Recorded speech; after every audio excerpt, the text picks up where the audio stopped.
Baik, kita mulai saja The Web malam ini. Selamat malam, Bu. Selamat malam. Baik, akan kita mulai. Sebelumnya selamat berjumpa dalam The Web keempat kali ini, bahwa dari karil yang sudah mulai disusun, kemudian sudah diunggah sebagai tugas keempat, akan kita bahas malam ini. Jadi nanti kita akan semakin mengerti apa yang harus kita sajikan di karilnya Mbak Aprilia Nur Afifah. Ini yang belum sempat kemarin diberi catatan. Mbak Aprilia ada? Ada, Bu, di sini. Oh, baik.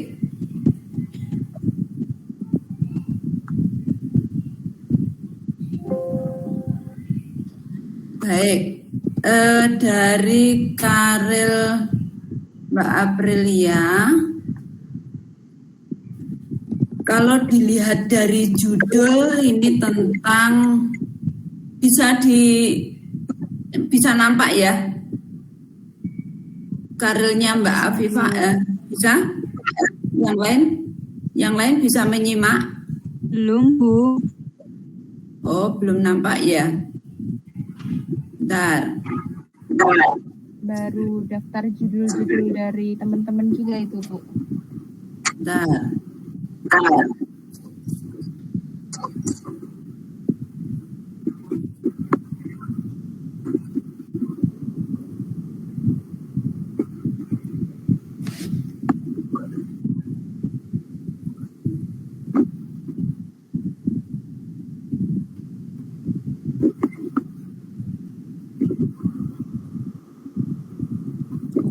Bu, boleh izin bertanya? Halo, gimana? Bu, ini saya mau upload yang tugas 4 itu, tapi dengan format Word nggak bisa, Bu. Bisanya PDF. Oh yaudah, PDF nggak apa-apa. Oke, siap, Bu. Terima kasih. Baik, ya.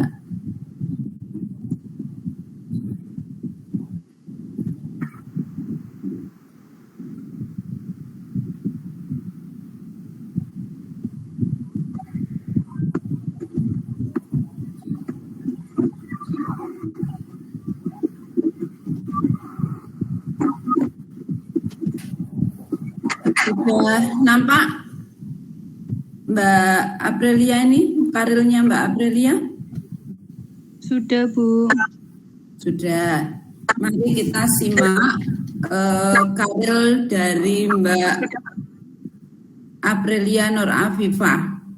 Judulnya tentang pengaruh pandemi COVID-19 terhadap toko grosir Sudirja. Kalau dilihat dari judul, ini sangat sederhana sekali, bahwa pandemi COVID itu salah satunya berdampak pada toko grosir Sudirja. Tetapi kalau kita baca di dalam abstrak, bla bla bla bla, coronavirus merupakan penyakit dan seterusnya, ini sebenarnya nggak perlu dituliskan, bahwa di abstrak itu sebagai ringkasan dari tulisan kita, bahwa pandemi COVID ini berpengaruh terhadap toko grosir. Tetapi di dalam abstrak ini terlihat bahwa pandemi COVID itu terhadap strategi pemasaran juga ada pengaruhnya, sehingga ada upaya peningkatan pendapatan. Kalau ini mau dijelaskan, berarti harusnya di judul ada. Jadi judulnya dibuat sedemikian rupa sehingga nanti ada strategi pemasaran, ada peningkatan pendapatan. Kalau di judul tidak ada, kemudian di abstrak ada, nanti akan menimbulkan ketidakkonsistenan. Ini hanya mau menjelaskan tentang, kalau dilihat dari judul, hanya mau menjelaskan tentang pengaruh pandemi COVID terhadap toko. Sementara di abstrak ada strategi pemasaran, ada upaya peningkatan pendapatan dari toko. Nah, ini mau dibuat seperti apa? Nanti disimak lagi ya Mbak Aprilia.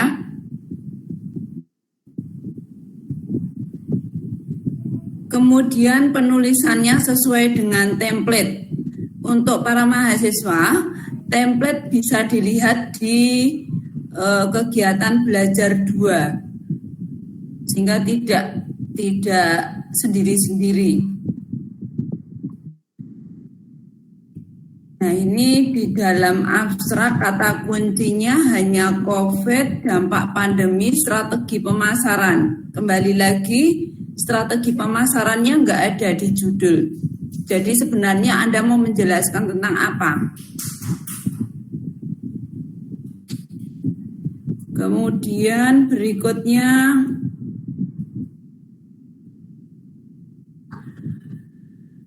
untuk pendahuluan, karena judulnya tadi masih belum klop dengan abstrak maupun dengan pendahuluan atau isi dari karil ini.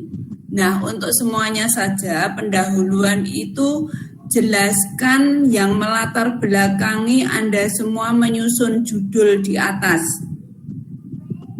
Sehingga nanti nggak kemana-mana menjelaskannya.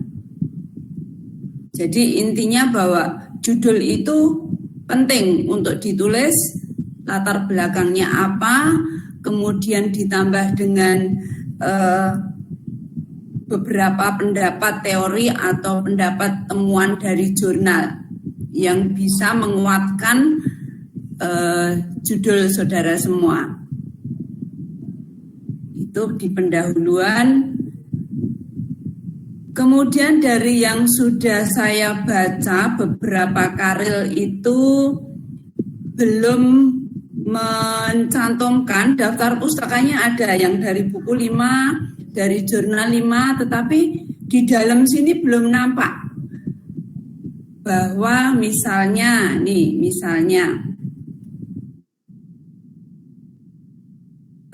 sini ada pendapat bahwa penghasilan menurun karena ada pandemi COVID, kemudian tidak ada pendapatan. Nah, ini menurut siapa? Di sini kebetulan sudah ada ini atlis. Kemudian untuk yang lain itu di tulisan atau karil para mahasiswa itu belum sepenuhnya mencantumkan itu. Jadi kita tidak hanya asal menulis, tapi ada dasarnya. Oh iya, lupa. Gitu ya. Gitu ya. Kemudian metode itu kalau misalnya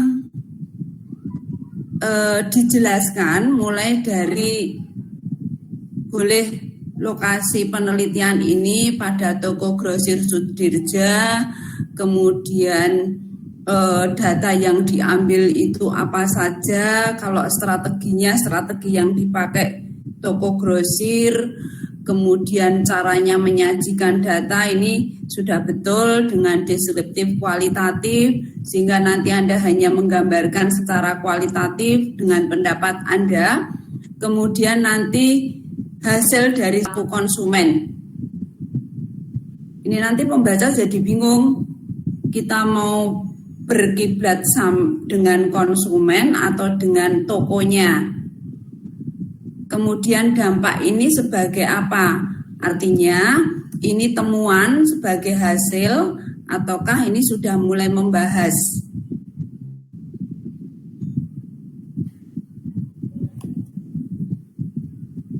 Padahal tadi di abstrak ada strategi pemasarannya, kemudian usaha untuk meningkatkan pendapatan. Nah, di sini belum nampak. Strategi pemasaran. Strategi pemasaran ini secara umum ataukah dari toko? Karena tadi Anda objeknya toko, berarti strategi pemasaran sudah mulai masuk ke yang digunakan oleh toko grosir Sudirja.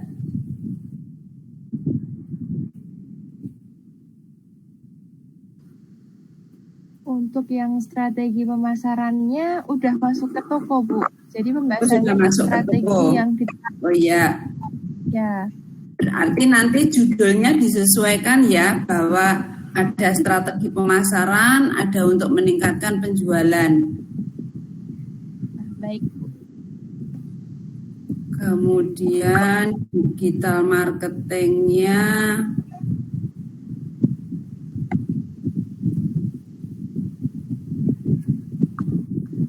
Kemudian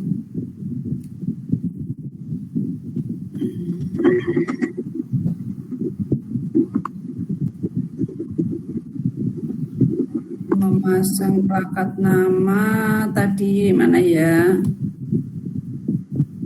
Nah, kalau ini sudah mulai dari memberi nama, kemudian ini strategi yang mana? Kalau memberi nama, kemudian memasang plakat sebagai strategi pemasarannya. Ya, strategi pemasarannya sebagai personal branding dari tokonya. Oh ya. Tapi kemudian akan lebih bagus lagi kalau ini di dalam membahas juga diikuti. Oh, kalau misalnya kita menggunakan digital marketing itu sesuai dengan pendapatnya siapa. Ini kebetulan ada Simamora. Kemudian kalau yang tadi pendapatnya dari jurnal siapa ditambahkan. Baik. Jadi biar kita tidak menyajikan tulisan secara sendiri, tetapi juga didukung oleh jurnal yang pernah meneliti tentang digital marketing. Gitu ya Mbak Viva? Iya, Bu. Ya, ada yang mau ditanyakan?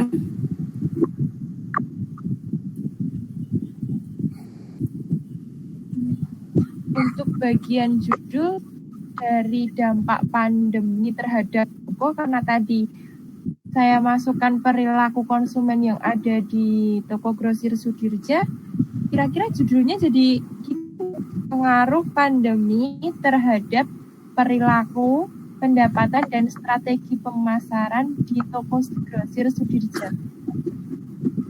Pengaruh pandemi COVID.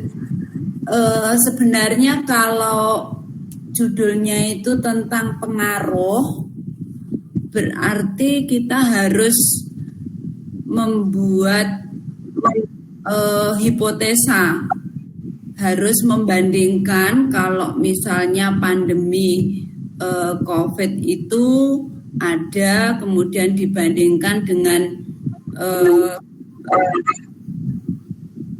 tadi apa?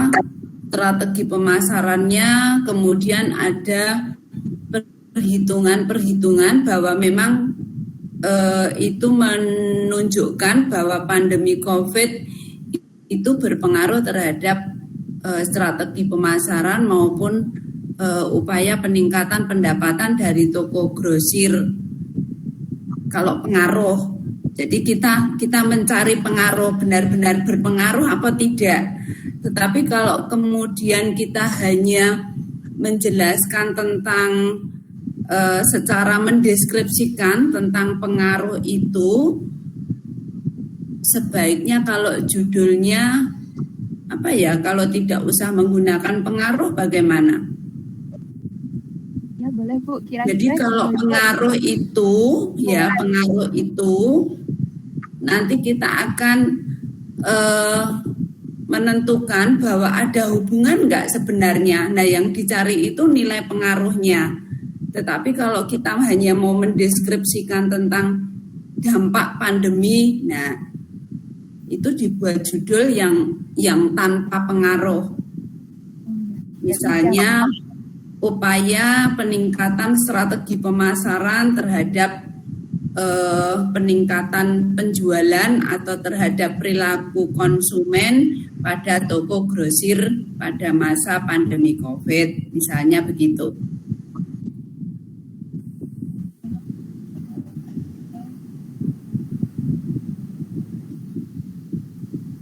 Jadi judul tidak harus dengan kata pengaruh, tetapi bagaimana kita mau mendeskripsikan tulisan ini sehingga pembaca itu lebih memahami kalimat-kalimat atau yang kita sajikan dalam karil.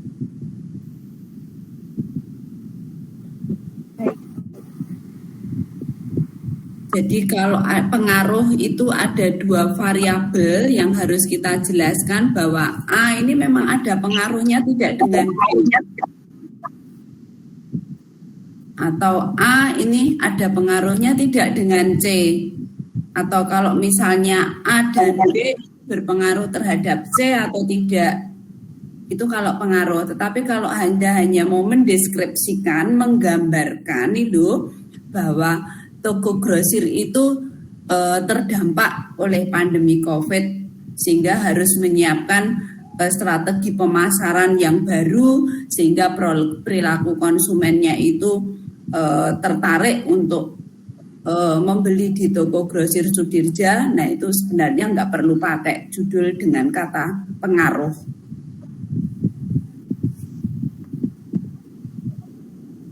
Baik Bu, ya, Mbak? Nanti saya ya Bu, nanti saya revisi judulnya. Mohon itu ya Bu, masukannya apakah ini sudah sesuai dengan judul apa belum kayak gitu. Boleh ya. Oke, nanti jadi setelah tugas keempat kita akan mulai memulai lagi setelah direvisi, nanti dikirimkan lagi akan saya koreksi. Sementara itu dulu ya Mbak Aprilia, kita kaji dulu yang lainnya. Ya, terima kasih Bu Ari. Sama-sama. Berikutnya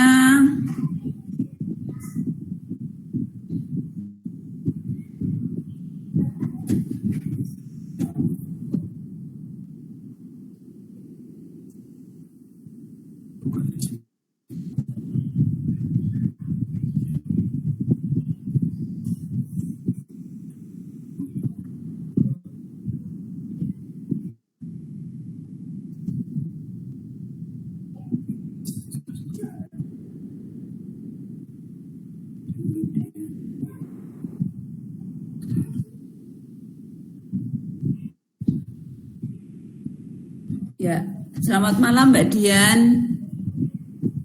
Ya, selamat malam Bu.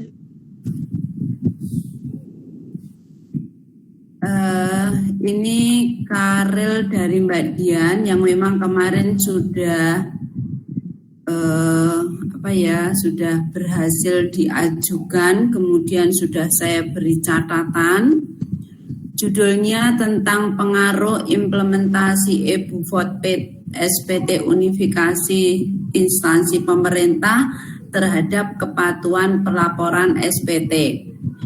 Nah, judul ini sekilas kalau misalnya ada pengaruh, berarti kalau ada implementasi e-Bufot,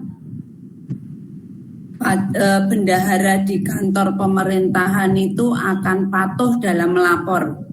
Gitu ya Mbak? Iya Bu.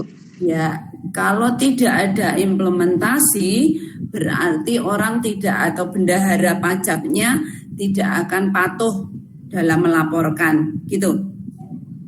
Iya, kurang lebih begitu. Ya, nah sekarang dari yang kemarin sudah saya beri catatan, sudah dirubah atau belum? Ada yang sudah, ada yang belum, Bu. Tadi baru tercerahkan yang barusan yang pengaruh. Mungkin di saya kurang ada kayak variabel gitu. Nah, betul. Jadi nanti pembaca harus mengetahui kalau implementasi BUFOT-nya itu seperti apa sih, sehingga bendahara di kantor pemerintah itu menjadi pelaporannya cepat misalnya, atau semakin banyak bendahara yang melaporkan dengan e-BUFOT ini, gitu ya Mbak, kira-kira? Iya Bu. Ya. Kalau misalnya saya ubah deskripsi aja bisa enggak ya Bu? Sebenarnya nggak usah deskripsi, langsung saja implementasi tanpa pengaruh. Oh iya Bu. Ya, jadi kalau misalnya tentang implementasi e-BUFOT, nah Anda hanya menceritakan, mendeskripsikan tentang seperti apa sih bentuk implementasi itu sehingga bendahara pemerintah itu semakin patuh melaporkan SPT-nya. Kira-kira begitu? Iya Bu, siap. Yang mau dijelaskan di Karil ini. Iya. Jadi Ya, jadi sebaiknya pengaruhnya dihapus saja. Kemudian untuk abstrak harus ditambah lagi yang dalam bahasa Inggris ya Mbak Dian. Iya Bu. Ya. Kemudian pendahuluan. Di sini ya sudah mendekati bahwa instansi pemerintah bla bla bla bla bla, NPWP dan seterusnya. Nah, sebenarnya akan lebih bagus lagi kalau misalnya Anda sebagai pendahuluan itu bertolak ukur atau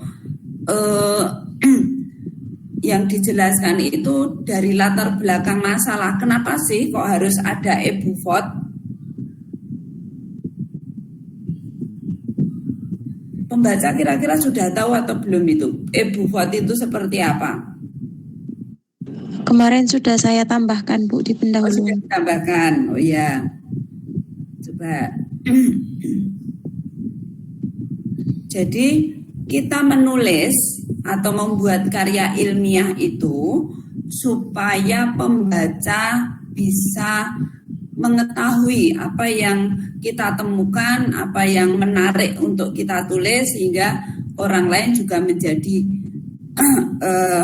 tambah pengetahuannya. Dengan NPWP berdasarkan ketentuan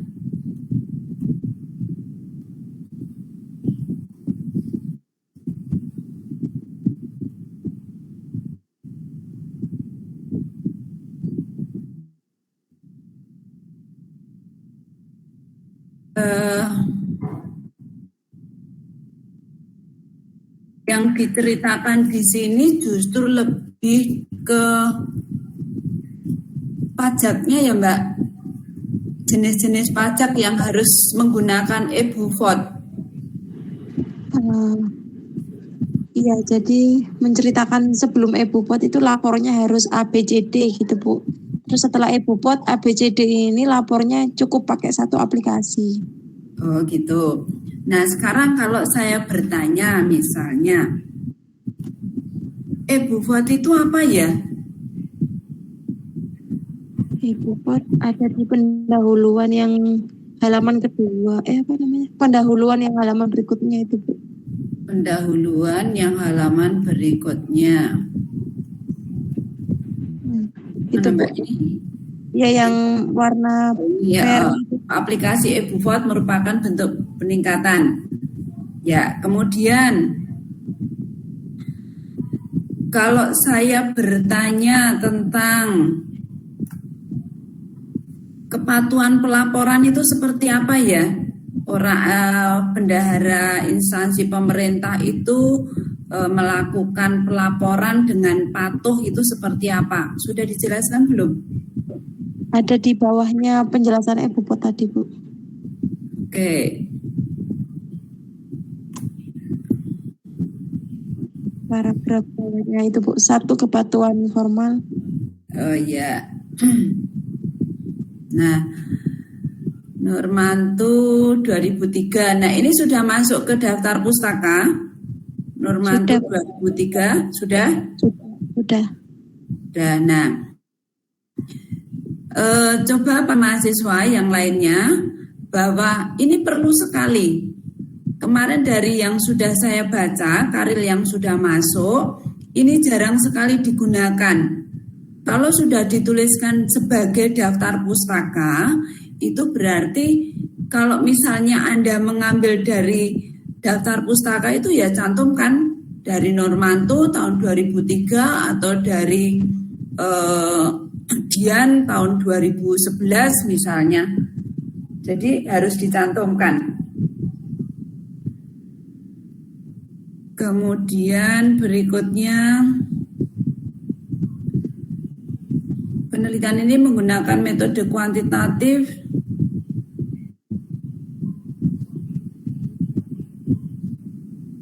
Metode kuantitatif berarti angka-angka ya, Mbak? Iya, Bu.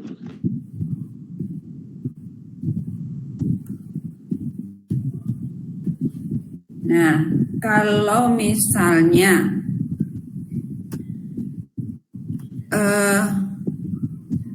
angka dengan menggunakan metode kuantitatif, kita mengumpulkan data berupa angka-angka.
Datanya dibagi jumlah total kali 100%. Nah, prosentasenya itu menunjukkan apa? Itu yang harus dibahas, yang menarik untuk dibahas.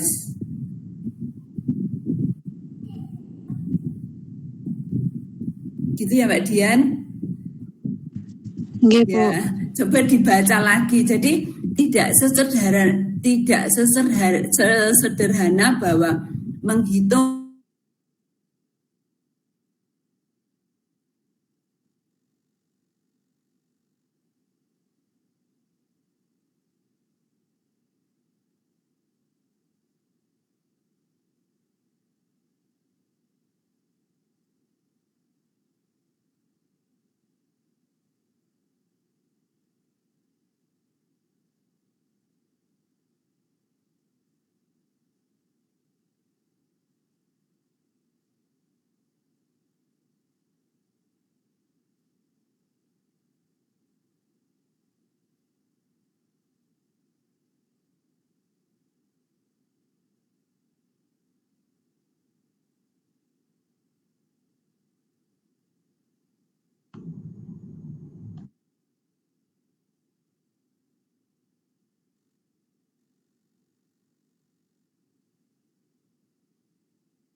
halo?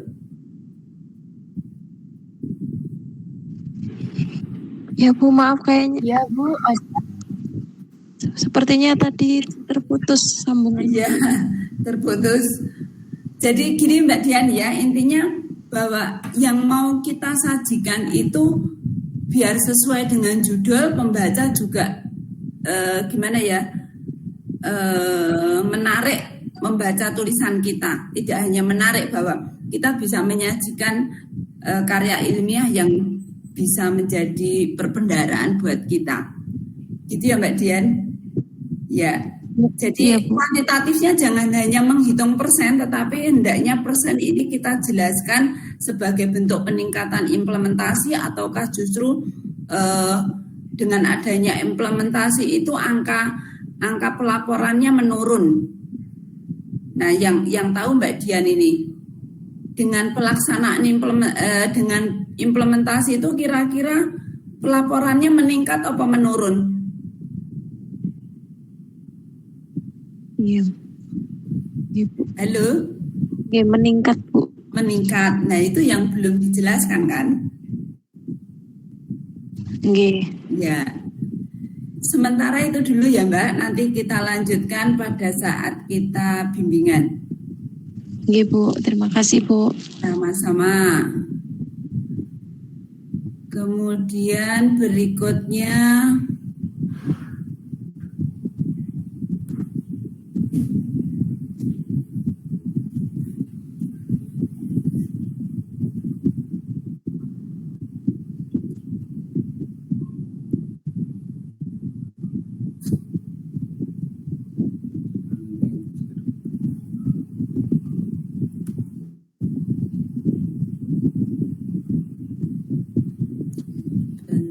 bentar.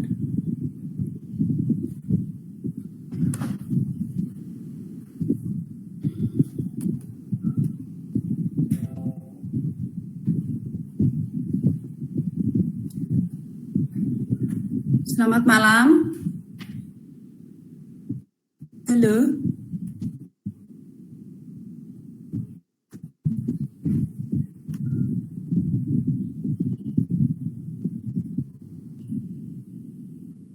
Sudah nampak ini contoh PDF-nya Mbak Esti? Sudah? Pak. Oh ya. Sudah. Ya. Mbak Esti ada?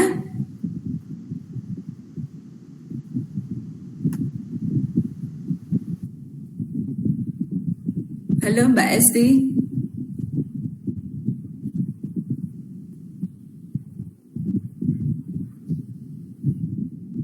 Halo.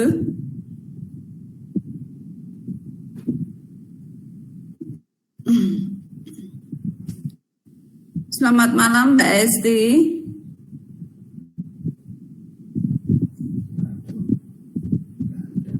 Oh nggak ada ya. Kalau tidak ada, kita lanjutkan ke yang lainnya.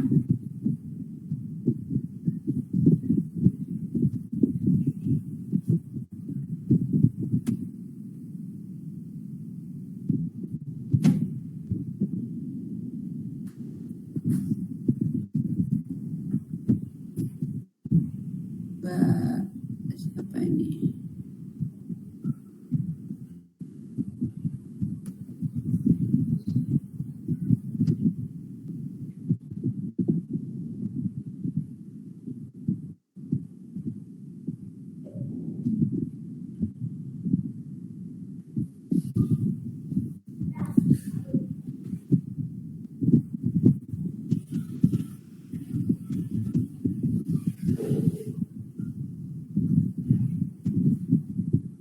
Selamat malam Mbak Mitra Umami.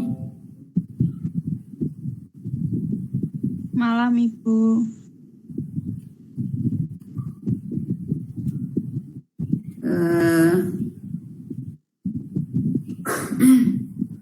Kita mencoba melihat karirnya Mbak Mita Utami. Judulnya tentang pengaruh job description terhadap kinerja karyawan. Nah, pertanyaannya kalau pengaruh berarti kalau job description-nya seperti ini, kinerja karyawannya seperti ini. Kira-kira begitu nggak Mbak Mita?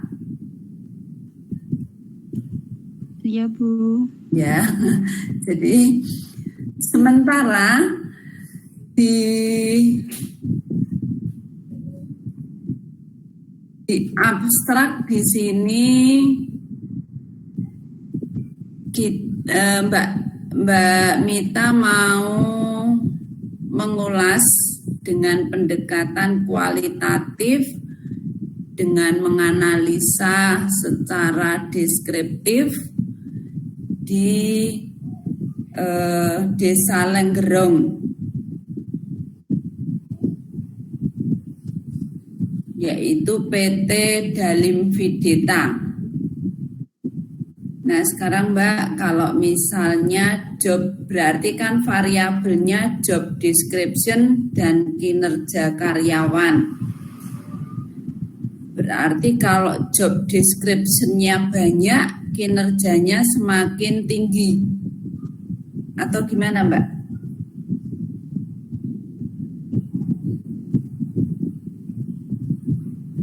Kalau job deskripsinya sedikit atau lebih spesifik, misalnya kinerja karyawannya tinggi, ada hubungan begitu nggak Mbak? Jadi begini Bu, kalau menurut penelitian saya itu apabila job description-nya itu jelas sesuai dengan jabatannya, maka kinerja akan meningkat Bu, dan produktivitas juga akan meningkat. Begitu Bu. Oh begitu. Terus sampelnya karyawan. Iya Bu. Berapa orang Mbak? Job deskripsinya dari berapa karyawan yang diteliti? Atau berapa jabatan? Kalau saya meneliti seluruh karyawan sih ya Bu, untuk jabatan juga seluruh jabatan. Ya. Yang jabatan karyawan mulai dari supervisor, terus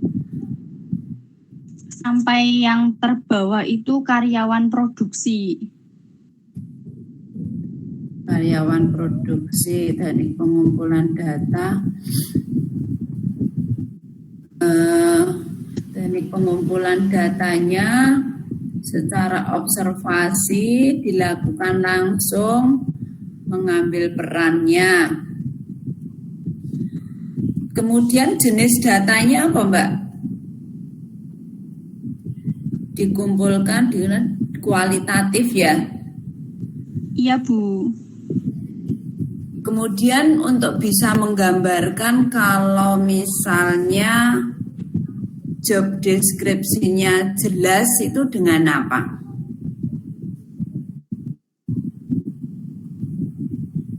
Di hasil pembahasan kan sudah Mita cantumkan di situ Bu, ada masing-masing bagian, masing-masing jabatan itu ada job description-nya masing-masing secara rinci gitu Bu. Nah ini ya Mbak, supervisor jumlah jobnya 2, kepala bagian atau jumlah apa ini? Bukan, itu karyawan Bu. Oh karyawan, jadi jumlah supervisornya 2, jumlah karyawannya ya? Iya itu yang tabel kedua itu Bu, yang menekankan pada job description sesuai dengan jabatannya. Sehabis itu ya ini. Nih. Nah ini kan temuan ya Mbak, datanya ya? Iya yang ada di perusahaan Bu. Ya, padahal di sini subjudulnya sudah pembahasan hasil penelitian. Di observasi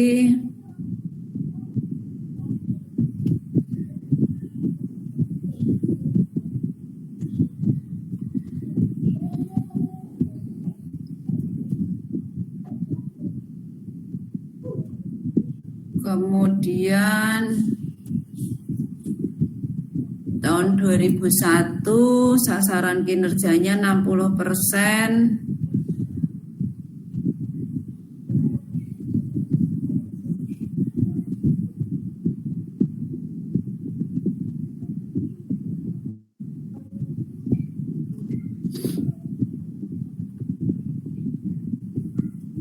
Kemudian penjelasannya bahwa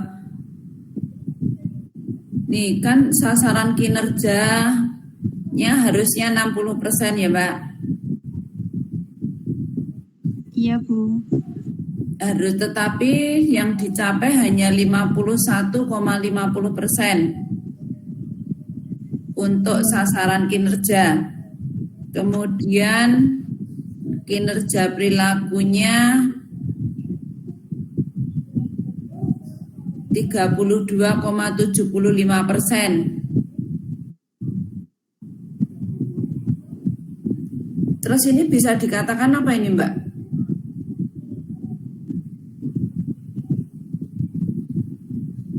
Kinerjanya tinggi gitu ya. Ini karena mencapai 84,25. 84,25 itu kan yang gabungan dari sasaran kinerja Ya, karyawan. sasaran kinerja karyawan dengan kinerja perilaku. Iya Ya, Bu. digabungkan. Tetapi perusahaan kan menargetkannya 100%. 100, ya 100. Berarti belum tercapai gitu. Ya, jadi masih ada selisih kinerja perilaku dan kinerja karyawannya itu 15,75 pada tahun 2021.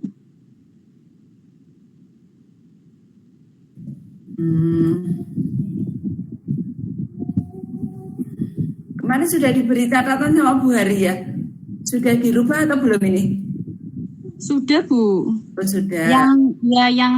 Yang Ibu menambahkan katanya ditambahkan jurnal penelitian gitu ya Bu, secara Sudah. langsung dan tidak langsung.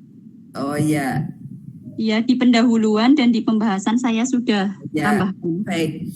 Jadi untuk semuanya, untuk para mahasiswa keseluruhan, intinya bahwa dari judul yang kita buat itu bisa dijelaskan mulai dari pendahuluan, tentukan tentang latar belakang kenapa judul itu penting kita ambil.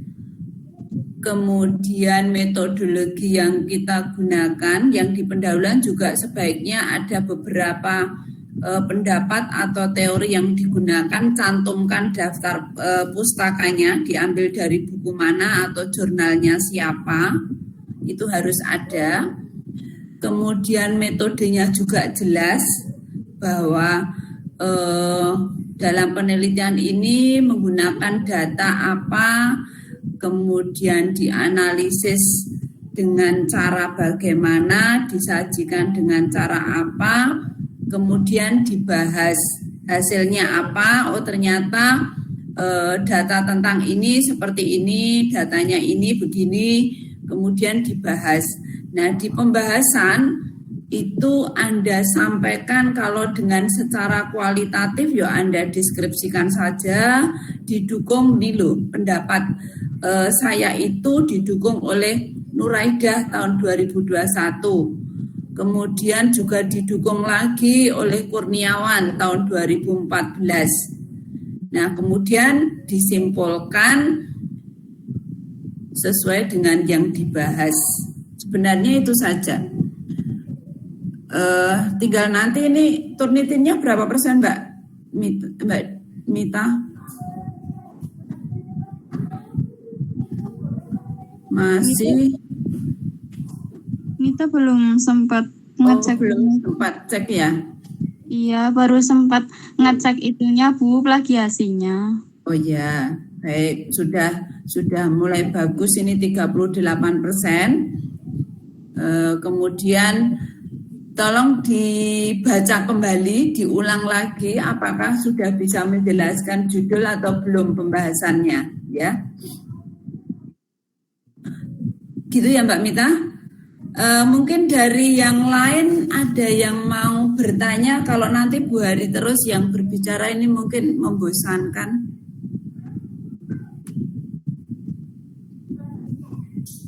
Ibu mau bertanya. Ya. Berarti itu di pendahuluannya yang punya Mita Umami itu udah mendekati judulnya belum Bu? Oh, maksudnya sudah mendekati atau belum gitu? Iya. Oh. perlu pencerahannya. Oh, Kan kemarin itu revisi 2 kali, Bu. Yang di pendahuluan.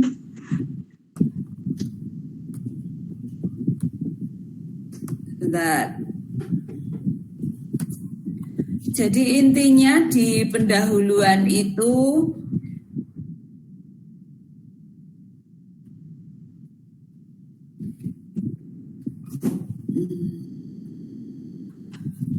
yang penting kenapa sih kalau Anda mengambil judul tentang job description, bahwa job description itu apa, pentingnya di mana, pengaruh dengan kinerja karyawannya di mana, itu saja sih sebenarnya. Nanti dibaca lagi. Baik, Ibu. Ya, yang lain mungkin ada yang mau bertanya?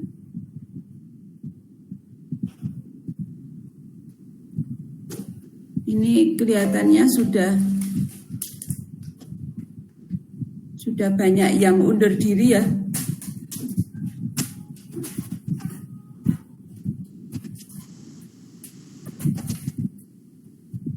Mbak Nadia gimana, sudah mulai mengunggah lagi atau belum? Halo. Iya Bu. Sudah upload Bu, cuma belum selesai Bu.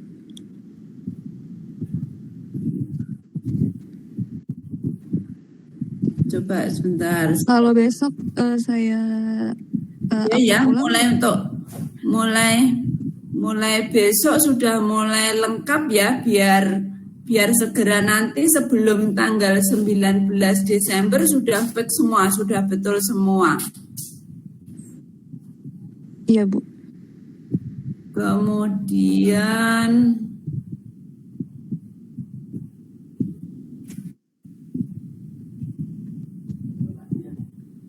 Mas Akhil,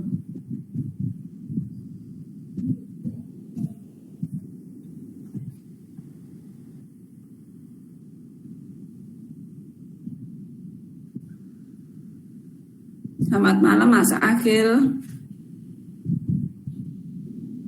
Selamat malam Bu. Sudah nampak ini karilnya? Sudah Bu, sudah. Sudah ya. Mas Akhil Bustoni itu tentang batas minimal kehadiran perkuliahan dan minimal kelulusan terhadap kinerja. Dari yang saya beri catatan kemarin sudah dibetulkan atau belum? Sudah Ibu. Sudah ya. Kemarin catatannya yang di daftar pustaka masih banyak yang belum dimasukkan ke karir. Berapa sudah saya masukkan? Ini sudah mulai ada ya bahwa ASN itu merupakan apa gitu, sudah ya. Enggak Ibu.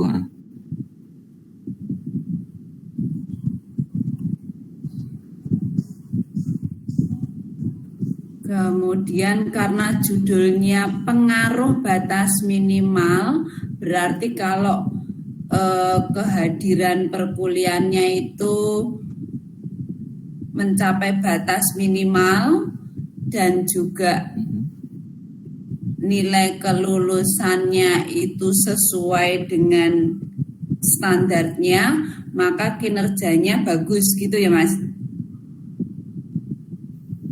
Berdasarkan hasil analisis begitu Bu, jadi berpengaruh ke kinerja dari ASN itu.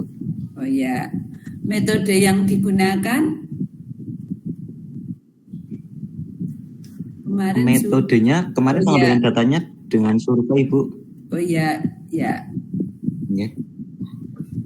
Ya ini contoh punya Mas Akhil, kalau ini data survei menggunakan kuesioner, kemudian dihitung dengan menggunakan pengujian. Nah ini baru pengaruh.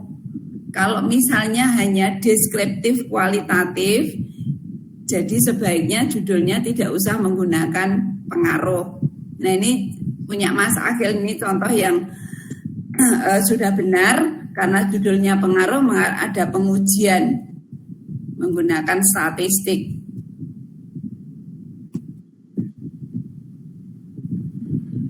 Ya, sudah hampir bagus Mas Akhil, cuman kemarin memang daftar pustakanya itu belum banyak digunakan.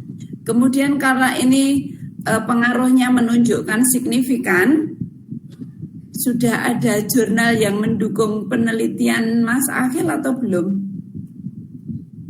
Kemarin belum ada. Bahwa dikatakan dikatakan ternyata ada pengaruh ya.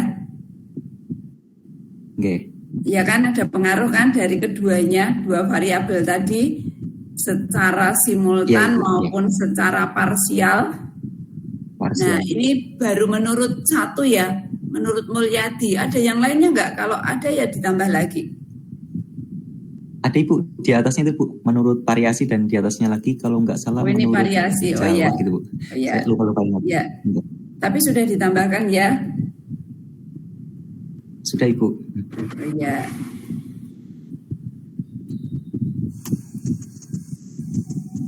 Baik, mungkin ada pertanyaan untuk yang lain. Ini contohnya punya Mas Akhil, ini judulnya tentang pengaruh sehingga diuji menggunakan pengujian statistik.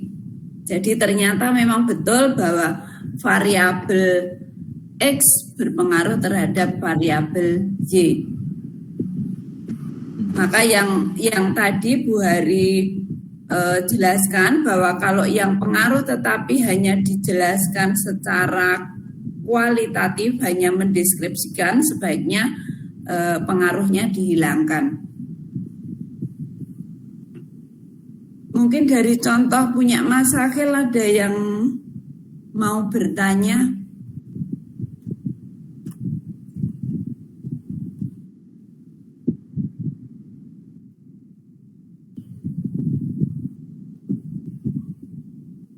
%9.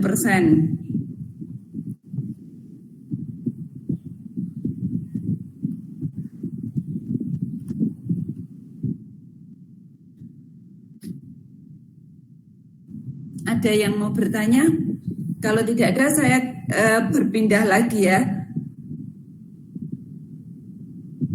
Mas Akhil, ada yang mau ditanyakan? Sementara belum ada Bu. Sudah ya, ya tinggal nanti dibaca lagi, siapa tahu ada yang masih harus ditambahkan.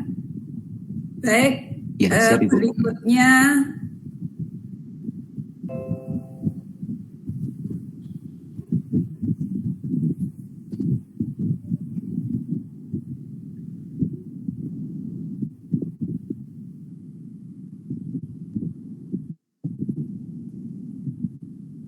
Mbak Emita nggak ada ya? Mbak Emita nggak bisa hadir, Bu. Oh ya, saya pindah aja. Mbak Devika tadi sudah belum ya?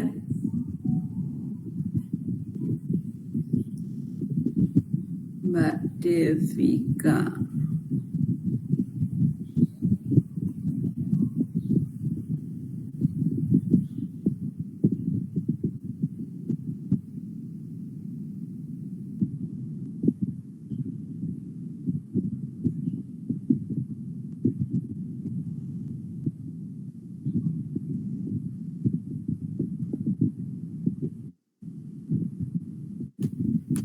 Mbak Devika, judulnya tentang pengaruh pandemi COVID-19 terhadap keputusan konsumen dalam melakukan pembelian. Nah, ini sebenarnya sama dengan yang saya sampaikan di awal pertemuan kita tadi dengan karilnya Mas Akhil. Kalau judulnya tentang pengaruh, berarti kita harus melakukan pengujian. Apakah benar kalau pandemi COVID itu berpengaruh terhadap keputusan konsumen dalam membeli produknya PT CV Raja Wali. Nah, untuk Mbak Devika,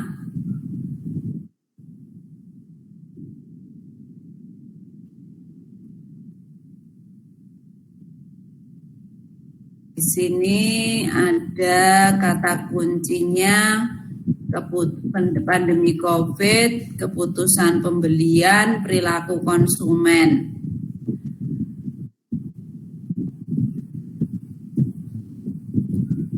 Perilaku konsumen berarti kalau ada pandemi itu gimana, Mbak? Apa tidak? Kalau misalnya tetap pengaruh berarti pengaruh keputusan konsumen terhadap apa ini, Mbak? Metode yang digunakan apa ini, Mbak Devika?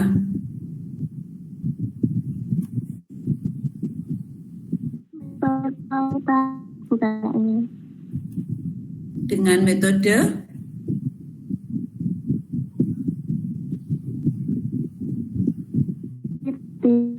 kualitatif.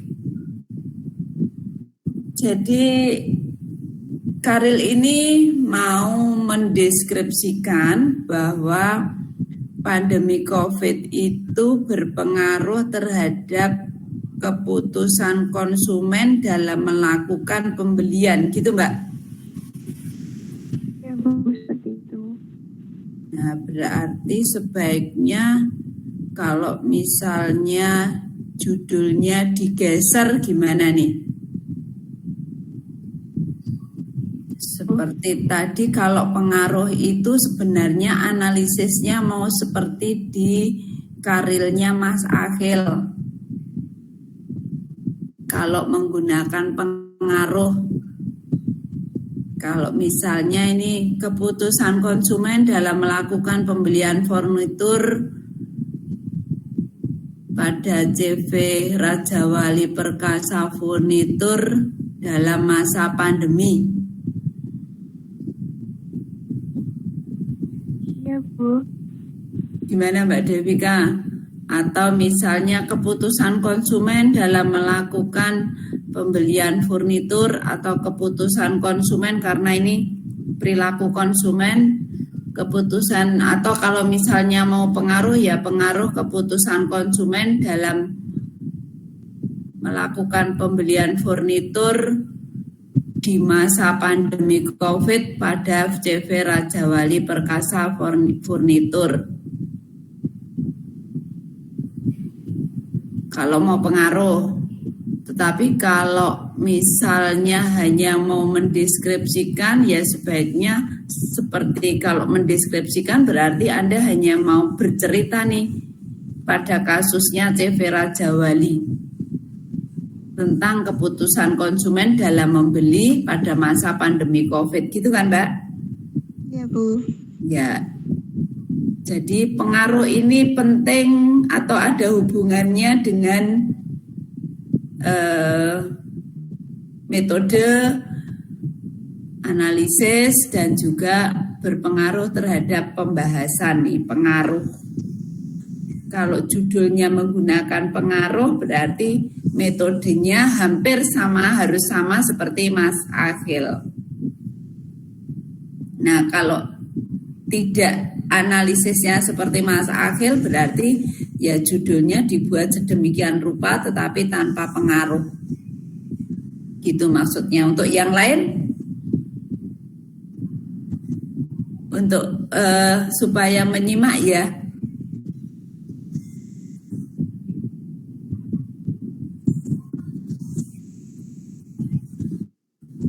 Kemudian ini sebenarnya kalau ini lebih ke keadaan pandemi, kalau berarti tadi lebih ke seperti apa sih bahwa keputusan pembelian itu dilakukan terhadap pembelian furnitur kayak gitu. Gitu ya Mbak Devika? Baik, Bu. Kemudian metodenya, objeknya CV. Nah, objek penelitiannya jangan dampak pandemi, Mbak. Objek itu yang diteliti, objek penelitian itu. Jadi bukan berarti kalau objeknya ini kan di atas di judul Anda mengatakan CV Raja Wali kan? Ya. Yaitu objeknya. Di sini tertulis objek penelitian ini adalah dampak. Di bawah objek penelitian ini adalah CV Perkasa Furnitur. Nah ini yang benar. Bukan ini. Objek penelitian ini adalah dampak terhadap. Ini salah ya Mbak? Ya Bu, kebalik ya.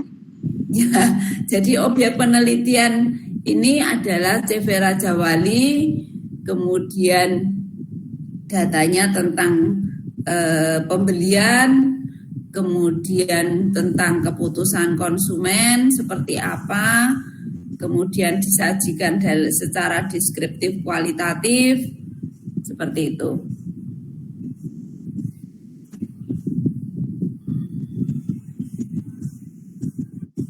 Nah ini sama tadi dengan Mbak yang pertama tadi, Mbak siapa ya? Lupa Bu Ari. Virus corona ini diberi nama coronavirus. Kan sebenarnya ini udah nggak menjadi topik utamanya kan? Ini hanya pendorong saja bahwa ini loh coronavirus itu berdampak pada pembelian. Karena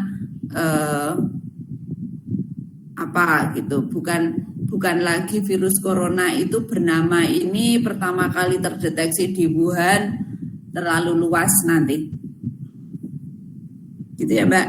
Jadi berkeblat dari judul. Kemudian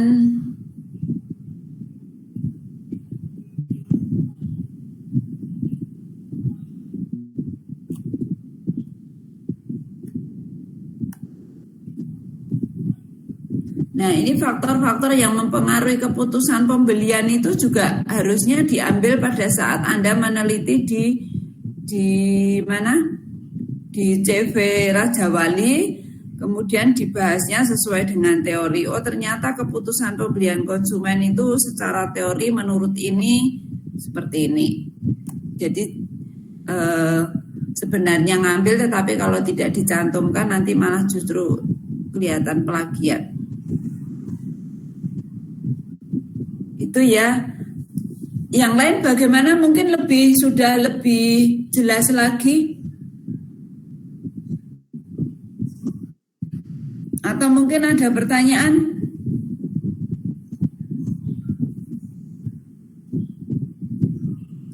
Waktunya sudah menunjukkan jam 9:30.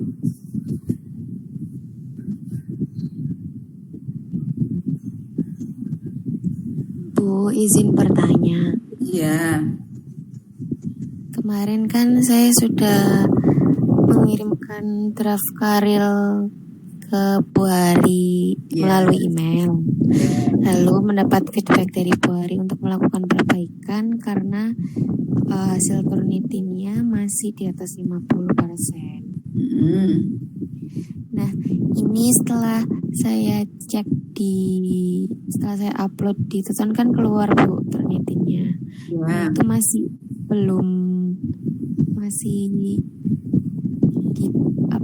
di atas 50%. Masih gimana? Halo? Masih di atas 50%, Bu. Oh ya, terus? Itu saya tetap bisa melakukan perbaikan terus kan, Bu? Iya, masih. Oh ya. Ya. Jadi diperbaiki saja yang jelas. Tadi Bu Hari sampaikan bahwa kalau itu pendapat atau mengambil dari daftar pustaka yang mana dicantumkan.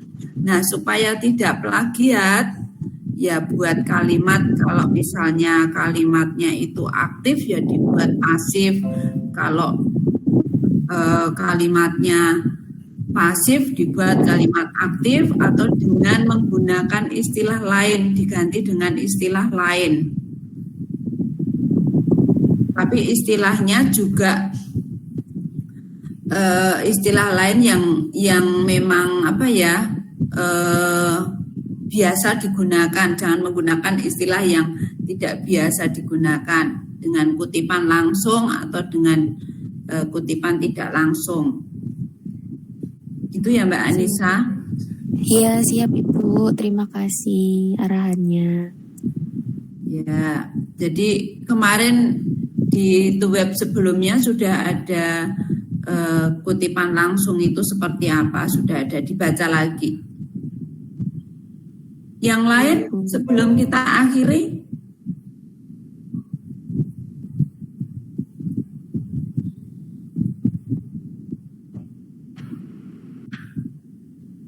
Yang lain? Cukup ya? Yang masuk ini siapa yang belum, siapa yang mau, satu lagi.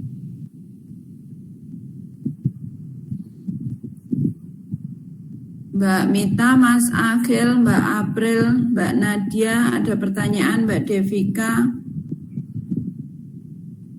Yang lainnya?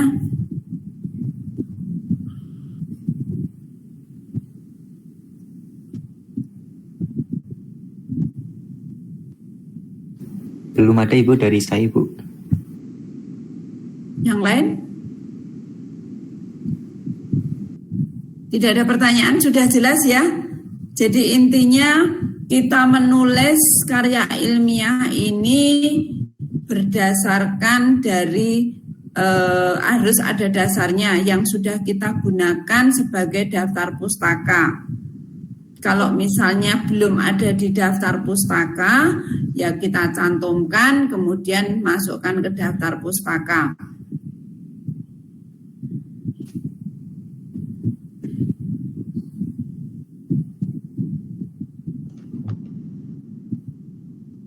Izin Bu Hari, selamat malam. Saya Agung. Selamat, bertanya, Bu. Selamat malam, Mas Hidayat. Iya Bu. Ibu, mohon izin Bu, saya sudah upload, cuma saya belum selesai Bu. Baru yang diupload itu baru bagian pendahuluan Bu. Mungkin mohon arahan untuk bimbingan selanjutnya, teknisnya bagaimana ya Bu?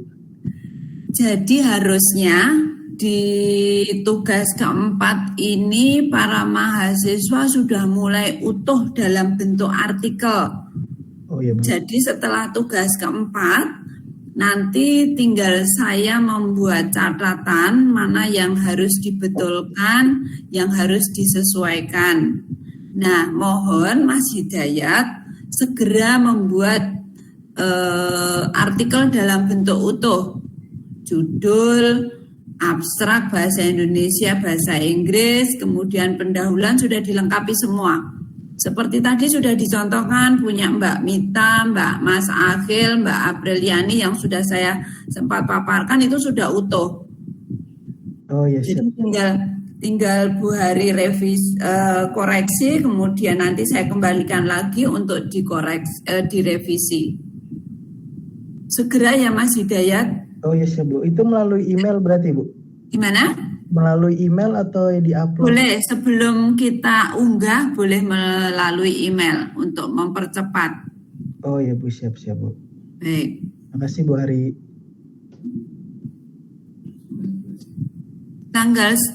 Perhatian untuk semua, tanggal 19 itu harus sudah siap unggah, yaitu paling terakhir.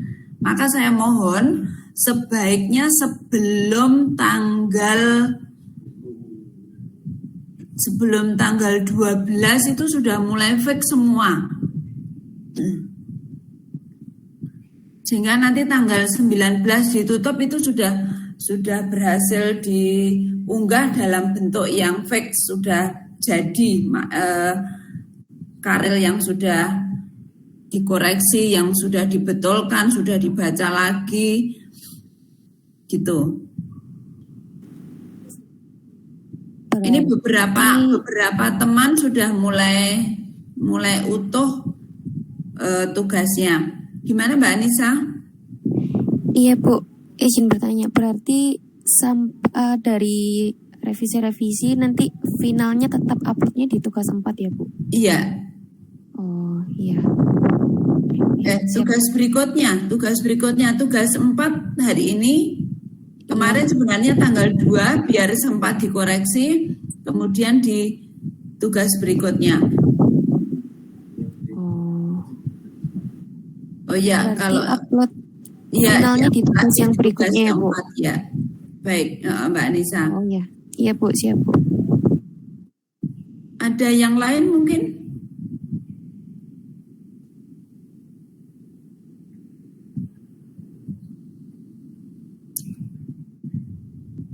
Tidak ada pertanyaan lagi? Dari saya cukup, Bu. Baik.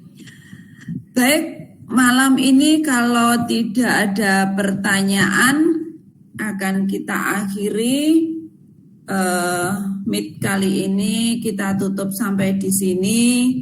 Kemudian berikutnya saya mohon untuk segera melengkapi, membetulkan tugas-tugas dari Karil sehingga nanti sebaiknya sekitar tanggal 12-15 sudah siap semuanya. Begitu. Baik, terima kasih atas perhatiannya, atas partisipasinya dalam meet ini. Semoga bisa mencerahkan karya ilmiah saudara mahasiswa semua. Selamat malam, sukses selalu, dan salam semangat. Selamat malam. Malam, Bu. Bu, terima kasih, Bu. Sama-sama. Terima kasih.